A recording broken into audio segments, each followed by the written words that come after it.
يضلل فلن تجد له وليا مرشدا. أشهد أن لا إله إلا الله وحده لا شريك له وأشهد أن محمدا عبده ورسوله. اللهم صل وسلم وبارك وأنعم على رسولنا وإمامنا ومربينا وسيدنا محمد صلى الله عليه وسلم وعلى آله وأصحابه ومن تبعه بإحسان إلى يوم الدين.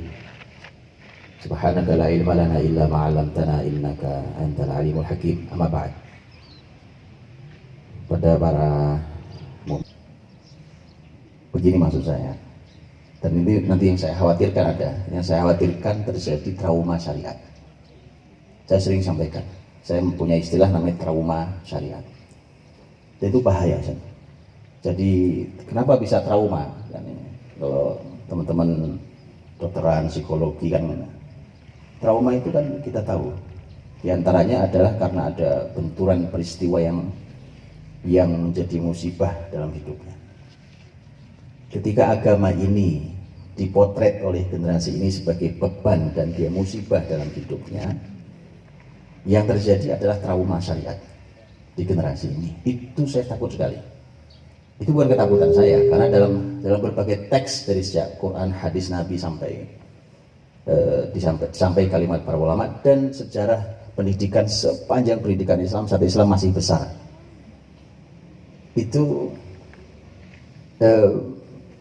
betul-betul dihati-hati oleh para ulama kita tentang tema-tema ini.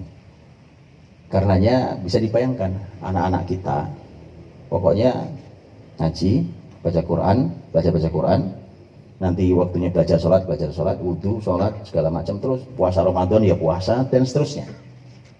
Itu berjalan bertahun-tahun sampai balik, bahkan dia, orang tuanya melihat secara zahir gitu. Alhamdulillah anak saya sholat, alhamdulillah anak saya puasa, alhamdulillah anak saya baca Quran, alhamdulillah, dan seterusnya. Apa tidak baik? Ya baik, kegiatan masuk nggak baik, sholat masuk nggak baik, kan baik. Cuma masalahnya bukan itu. Tahukah kita bahwa akhirnya kita saya sering menyebutnya, seringkali kita melahirkan robot, bukan muttaqin. Apa bedanya robot sama orang bertakwa? Gini loh, orang bertakwa sholat, betul ya? Orang bertakwa hafal Quran. Oh, bisa hafal Quran ya? Pertanyaan saya, robot bisa hafal Quran apa enggak? Bisa, saya bilang nggak bisa. Robot bisa hafal Quran apa enggak? Bisa. Kan di memori. Robot punya memori apa tidak? Punya memori. Bahkan saya jamin insya Allah asal tidak koset ke kabelnya itu, atau tidak ada masalah atau habis baterainya, itu robot kalau sudah mulai baca tidak satu pun salah. Kita orang bertakwa hafal Quran dari kecil 30 juz, mungkin hafalannya selalu terjadi, ada aja yang salah. Rasulullah pernah kok minta diingatkan salah dalam baca Quran, dalam sholatnya. Sampai Nabi begitu selesai, Nabi mengatakan, Ubay mana Ubay? Itu Ubay bin Ka'ab, itu sahabat Nabi yang oleh Nabi direkomendasikan kalau kalian mau belajar Quran, belajar sama Ubay bin Ka'ab, yang nanti menjadi imam sholat tarawih pertama yang berjamaah, yang kembali dihidupkan oleh sahabat mulia Umar Ibn Khattab radhiyallahu anhu. Jadi teman-teman, makanya lahirnya bisa lahir robot tadi. Robot bisa sholat nggak? Ya bisa. Tinggal setel aja sholat ya. Setel sholat. Sholat. Kalau perlu bacaannya bukan 1 juz sekali berdiri. Terserah mau berapa juz setelannya, bisa. Tapi robot. Apa ada robot masuk surga gitu? Ya. Tapi orang bertakwa dimuliakan Allah di dunia, di akhirat.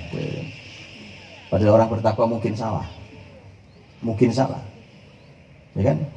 Kita tahu bagaimana Allah SWT menyampaikan dalam Quran, bahkan Rasul dalam hadisnya, dalam banyak ayat, banyak hadis Nabi, bahwa orang bertakwa itu bukan orang yang tidak pernah punya dosa, kan begitu? Jadi dirahmati Allah, kita ini kadang tidak sadar kalau kita melahirkan robot. Anak-anak sholat, puasa selesai, puasa Ramadan, belajar baca Quran. Caranya gampang ini. Itu nanti begitu dia jauh dari sinyal utama atau putus listriknya itu semua berhenti. Sudah la shalah wala siyam wala Quran. Berhenti. Anaknya besar, kuliah di luar kota. Bapak ibunya yang diingatkan cuma, aduh kamu telat subuh lagi, subuhnya telat lagi, subuhnya telat lagi. Kamu hari ini sudah baca Quran atau belum? Enggak jadi, anak kita belum jadi. Padahal sudah kuliah di luar kota, itu sudah mengerikan. Yang begitu sih saran saya nggak dikuliahkan luar kota, Pak. Didik dulu yang benar di rumah. Di luar sana kita nggak tahu. Di luar sana ada banyak setan. Dan itu yang kemudian akhirnya keluhan orang tua, kemudian saya sudah dari kecil loh Pak menyekolahkan di sekolah Islam, mengajari ini, mengajari semua kebaikan diajarkan. Pertanyaannya mengapa masih kayak begini anak-anak? Nah, paham ya? Itu kenapa tema iman sebelum Quran itu ya. Jazakallah khair Ustadz Budi Azhari.